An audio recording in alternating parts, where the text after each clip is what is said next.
On 3 days rest, first time in 94 big league starts, facing Jason Worth, pops it up, can of corn, I got it, and Jeff Kent fighting off the sun.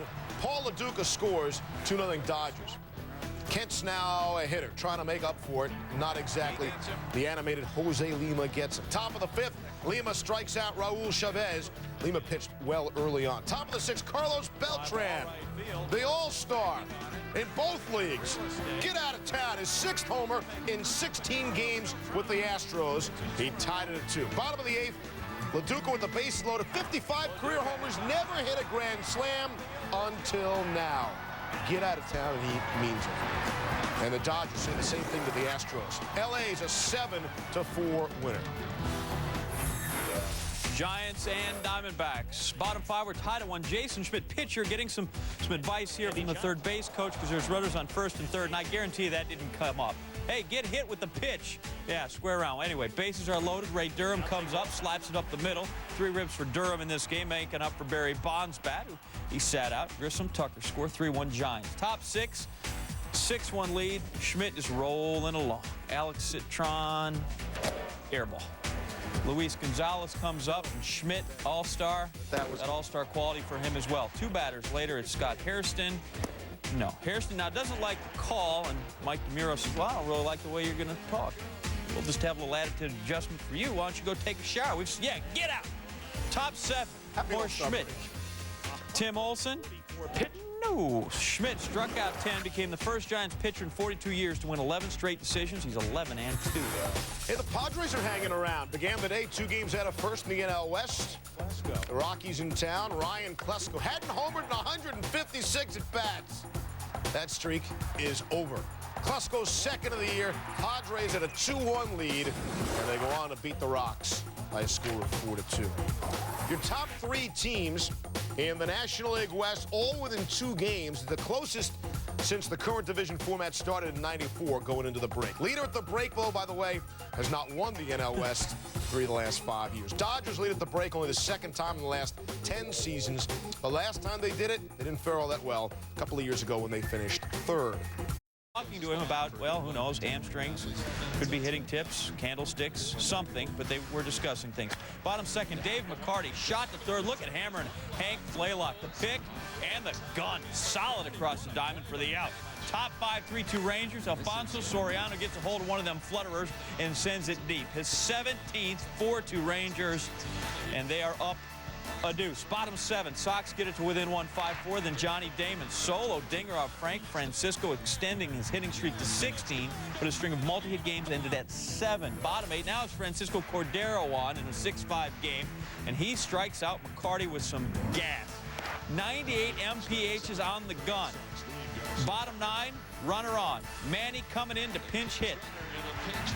You know, you hit a home run, then you don't have to worry about your hamstrings. Nor if you just pop it up, you can sort of jog down that way. Ramirez to Soriano. All right, after a Bill Miller walk, Pokey Reese comes in as your pinch runner. And he's not paying attention. He's just been picked off. Got him clean. Well, Terry Francona doesn't think it was so clean, but you know what happened when they argue the umps? Nothing. Got nowhere. Later, after Damon reached on air, steals second. Ball gets away. He's going over to third. Winning run, 90 feet away. Tying run, excuse me. Next batter, Cordero. Oh, he is diabolical. His 27 save gets Mark Bellhorn. Francona doesn't like that, but again, nothing he can do. Rangers win at 6-5. A's Indians. Ever thought you'd hear anyone say Cliff Lee has a better record than Barry Zito? Lee 8-1, Zito 4-6. Right. Coco Crisp earlier hit his 5th home run of the season. He had 4 in his first 2 seasons combined. This one off the base of the wall and left. Ronnie Belliard flying around. Didn't have to slide, but did, and then falls down after picking himself up. Top of the 7th now. Bases loaded, 1 down. Lee gets Bobby Kielty to pop out behind second base. 2 away. Eric Chavez. Grounder to second, deep second to end the threat. Lee is the first Indians pitcher to win his first 6 home decisions since Gaylord Perry in '74. Scott Hatteberg, the pinch hitter. And Bob Wickman gets him to hit the old 3-6-1 double play. 2 outs now. Wickman facing Bobby Crosby. Crosby strikes out to end it. Zito winless in his last 6 starts. Angels, Blue Jays, team photo day in Toronto. Most of these pictures are going to feature Adam Kennedy.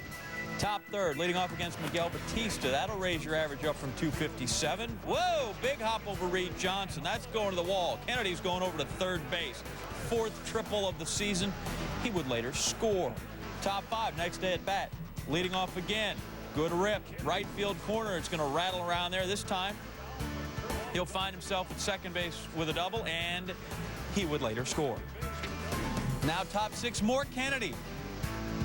This time, just 1 base, but it's fine. Jeff DeVan will score, so he's 3 for 4, 2 runs, an RBI. Anaheim's going to win at 5-2. Their first sweep of the Jays since 2002 in April. First time they've done it in Toronto since 1989. Here is a first-half synopsis of the AL West. First time since 99, the Mariners are not leading at the break. Rangers lead AL West for the 3rd time since 95. They won the division the other 2 times. Leader at the break has not won the AL West in 3 of the last 4 years, however. And we should add the Athletics have never led the current AL West division at the break, despite winning the crown.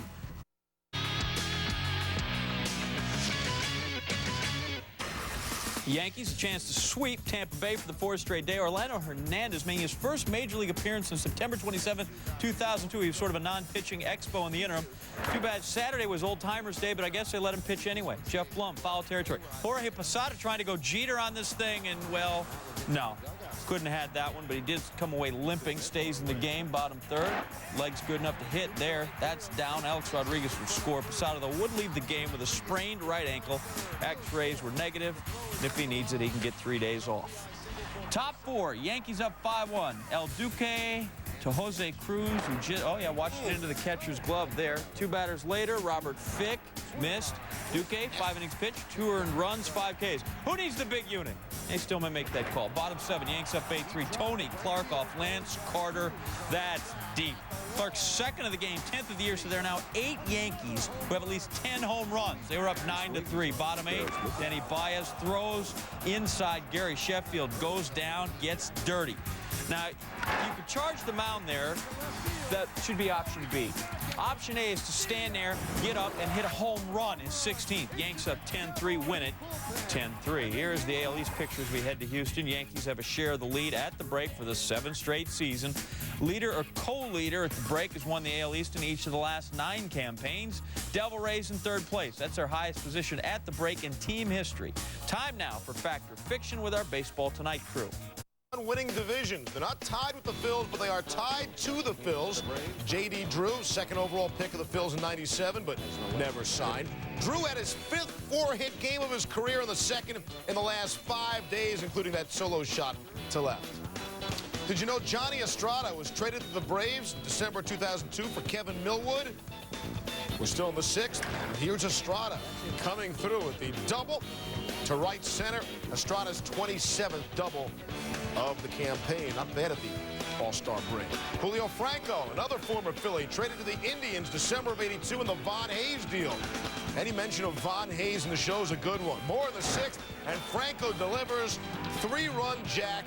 6th of the season, gave the Braves a 5-2 lead. Now, the top of the 9th, after a close pitch for a ball, Larry Boa pretended he wanted to talk to Billy Wagner. He really wanted a piece of the home plate umpire, Rob Drake. 5th time this season, 2nd time this series. Boa tossed, 22nd time in 4 years with the Phils. Bottom of the 9th, Ricky Leday strikes out looking. Braves win 12 of 15. They are 1 game back of the Phils. Mets Marlins. Al Leiter walked 2 with 2 outs in the 3rd to load the bases for Jeff Conine. Conine hits it high in the air to left. Grand slam! Home run, his 6th of the year. 6th career granny, 4-0. Leiter only went 3 innings and gave up the 4 runs you just saw. On the other hand, D. Nice. Dontrell Willis gets Kaz Matsui. Then Todd Zeal goes down. Richard Hidalgo, big bat, but not so much here. Willis, 7 strikeouts in 6 1/3 innings. In the 7th, Mets already played at 2. Runner on for Matsui facing Billy Koch. Grounder, Alex Gonzalez hoovers it and throws it on. Willis 5-0 all time against the Mets. 5-2. Marlins now 45-43. Summing up the NL East at the break, the top 4 teams are within 2 games of each other, the first such occurrence in any division since '94. Phillies last led the division at the break in 2001 and then did not make the playoffs. Braves over 500 at the break for the 13th straight season. Second to be that impressed. Strikes out Tony Womack on 3 pitches. The first batter he's facing. Strained right tricep seems to be holding up just fine. Down goes Jimmy Edmonds. Wood struck out 5 in the game. Top third. Cards leading at 1-0. There are 2 on and 2 outs, and as we all know, 2-out hits are the key to life, and Sammy Sosa big off Chris Carpenter. 16th of the season for Sam, 19th at Busch. That's second all-time for visiting player behind Mike Schmidt, who has 27. The Cubs like that up 4-0. Top 4, same score with the bases. Chuck Sammy this time keeps it in the park, but still scores 2. Jose Macias, Mark Grudzielanek. Cubs lead at 6-0. Chris Carpenter hooked after 3 2/3, giving up 6 earned runs. Bottom 4, Jimmy Edmonds. Looking to homer for a 5th consecutive game. Glad I brought it up, because there it is. Not to mention a very nice catch in the outfield. I got it. Julian Tavares yet, but that's still not an out. 21 for Edmonds with the homer. His 5th consecutive game ties the franchise record. The last to do it, Ripper Collins. Reggie Sanders, no shot. Wood got it. Little CPR 9th for the Cubs. Hold on to win at 8-4. Cards go to the break, though, 7-up over second place Chicago. For Kerry Wood, 150th career start. With the 5 strikeouts, he has more Ks in his first 150 starts than any other pitcher who entered the majors in the expansion era. That's since 1961. As you see there, 3 of those fellas making the Lone Star State proud.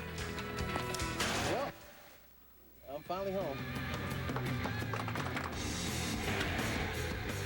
Junior's hurt again. He is in tremendous pain. And it's gone from bad to worse in Cincinnati. Kind of like the chicken and the egg. Which returned first for Ken Griffey Jr., the home runs or the smiles? Just when Jr. was back to being the kid, old man injury popped up to bite him in the hamstring. Griffey enjoying his best season since 2000. Started 76 of the Reds' first 87 games, and he's gone back now on the DL. He'll still attend the All-Star ceremonies in Houston, but forget about seeing that sweet swing or smooth stride. Saturday night in Milwaukee, Jr. trying to run down Brady Clark's 4th-inning drive. When he heard it pop, MRI Sunday revealed a partial tear of the right hamstring. He'll likely be replaced in the starting lineup by Houston's Lance Berkman, but his roster spot will be taken by Carlos Beltran now of the Astros. There is justice. Beltran had been voted onto the AL All-Star team. He was on the Royals before being traded last month. Well, Sunday in Milwaukee, Willie Mo Pena replaced Jr. in center field. Top of the 7th, Reds trailed 5-0, now 5-4, and Pena doing a nice job of filling in. Crushes the Mike Adams offering for a 2-run blast. Gave Cincinnati the lead 6-5 after a Lyle Overbay homer tied at 6 in the 8th. All-Star Danny Kolb hadn't allowed an extra base hit all season until Jason LaRue unloaded his 8th of the year. Reds had an 8-6 lead. The very next batter, Pena, still filling in rather nicely for Jr. His 2nd homer of the game. Pena goes 4 for 5, and Kolb's ERA goes from 0.82 all the way up to 1.62. Your NL Central notes at the break. 11th time the Cards have had sole possession of first place at the break. 5th time that lead has been at least 7 games. St. Louis has gone on to finish the season in first place 8 of the previous 10 years. And the Brew Crew, 45 wins before the break. Milwaukee's most since '92. The Mariners gave Freddie Garcia the worst run support in the bigs. Sunday faced them for the first time since being dealt. His new home, 333 West 35th Street, which got us to wondering, could Freddie give the Mariners a nightmare on West 35th Street? Ooh, scary stuff. Top of the 2nd, well, Garcia was flat out scary. Facing his old pal Edgar Martinez, they are friends no longer. Dan Wilson, I'm not talking to you. Willie Bloomquist, never even heard of you. Garcia had 7 strikeouts in 6 2/3. Bottom of the 5th, tie game of 3. Juan Uribe, the drive. Randy Wynn will give you the great effort, but can't make the grab. The Mariners have lost 9 straight, their worst streak since '92. They're 22 under 500. Tigers Twins, a Detroit win would put them within 1 of their total for all of last season. This will help. Eric Munson taking Johan Santana out of the yard. 2-run dingers, 12th of the year. Tigers up 2, but settle in now for a pitching duel. Bobby Higginson, nothing. Santana gets to meet Hook Dimitri Young. Santana, Mike DeFelice. Overmatched there. Santana, 8 innings pitched, 2 hits, 2 walks, 11 Ks. 5th straight start with 10 Ks. The man deserves to be in Houston. Jason Johnson, also great. In fact, he was better. Lou Ford, no. Corey Koski, Torrey Hunter, he makes good catches in the outfield. Nick Punto, no. Ford's going to get another shot at him, not have any better luck. Hunter going to get another hack. Missed upstairs. Johnson, 9 innings pitched, 5 hits, a walk, 11 Ks. Tigers rolling 2-0. So we check the AL Central at the All-Star break. White Sox half-game lead over the Twins, closest to break since '94. And them Tigers, 5.5 games back, 26 games back at last year's All-Star break.